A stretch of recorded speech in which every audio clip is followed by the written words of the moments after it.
এবার ভারতের পালা। যে কোনো সময় ভারতে প্রত্যাঘাত করতে পারে পাকিস্তানি সেনারা। পাল্টা আক্রমণে ভারতের যে কোনো জায়গায় আছড়ে পড়তে পারে পাকিস্তানের মিসাইল। আর সেই শঙ্কায় তোড়জোড় শুরু হয়েছে ভারত সরকারে। নাগরিকদের যুদ্ধকালীন মহড়া দেয়ার পাশাপাশি 10 রাজ্যের মুখ্যমন্ত্রী বিএসএফ প্রধানের সাথে বৈঠক করেছেন স্বরাষ্ট্রমন্ত্রী অমিত শাহ। আর পাল্টা হামলা চালাতে নিজেদের ভান্ডারে থাকা অস্ত্র সানিয়ে নিচ্ছে পাকিস্তানি বাহিনী। পেহেলগামে হামলার জোরে পাকিস্তানে আক্রমণের ব্যাপারে ভারতকে করা হুঁশিয়ারি দিয়ে এসেছে শাহবাজ শরীফের দেশটি। কোন ছাড় না দিয়ে এবার যে ভারতকে ভয়ঙ্কর জবাব দেয়া হবে দিয়েছে সেই বার্তাও। তবে মঙ্গলবার মধ্যরাতে চালানো হামলা দুই দেশকে মুখোমুখি এনে দাঁড় করিয়েছে। যুদ্ধের সংখ্যা ঘিরে ধরেছে নরেন্দ্র মোদীর সরকারকে। পাকিস্তান তার সেনাবাহিনীকে হামলার সবুজ সংকেত দেয়ার পরেই উত্তাল সময় পার করছে মোদী সরকার।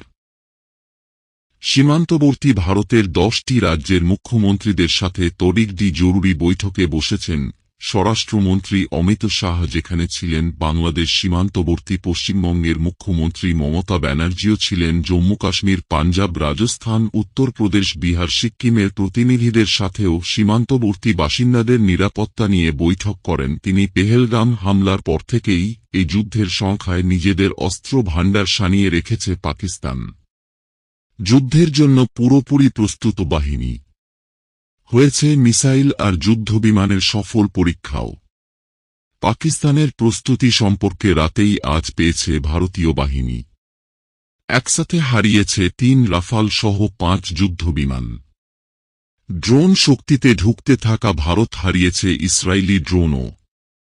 এমন প্রস্তুতির মধ্যেই ভারতকে আনুষ্ঠানিকভাবে জবাব দেয়ার অনুমতি দিয়েছে পাকিস্তানি বাহিনী। সেই হামলা যে কতটা ভয়ঙ্কর হতে পারে তা নিয়ে শুরু হয়েছে তীব্র আতঙ্ক। ভারত সীমিত আক্রমণ বলে জানালেও পাকিস্তান জানিয়েছে যুদ্ধের উস্কানি দিয়েছেন নরেন্দ্র মোদী। আর তাই বাহিনীকে ভারতকে জবাব দেয়ার পূর্ণ কর্তৃত্ব দিয়েছে শাহবাজ শরীফের সরকার। ভারতে আক্রমণের জন্য অস্ট্রিয়ার এক বিশাল ভাণ্ডার প্রস্তুত রেখেছে পাকিস্তান। চীনের সাথে বন্ধুত্ব থাকা দেশটি সর্বশক্তি নিয়ে যে কোন সময় ভারতে ঝাঁপিয়ে পড়তে পারে। প্রস্তুত রয়েছে বাহিনীর 6.5 লাখ সেনা। ভারত সীমান্তে অন্তত 6.5 মতো আকাশযান প্রস্তুত রাখার কথা জানাচ্ছে বিভিন্ন সূত্র।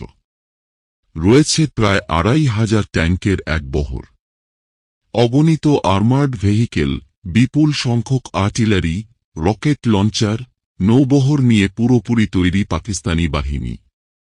পাকিস্তান সম্প্রতি সফল মহড়া চালিয়েছে যুদ্ধবিমান আর মিসাইলেরও। এমনকি চীন আর তুরস্কের কাছ থেকেও নতুন অস্ত্র পেয়েছে দেশটি। আর তাই ভারত ভুগছে তুমু অনিশ্চয়তায়। পাকিস্তানের হামলা কখন কোন দিক থেকে আসবে, আর কি অস্ত্র বা ব্যবহার হতে পারে সেই নিয়ে হিসেবে বসেছে ভারতীয় বাহিনী।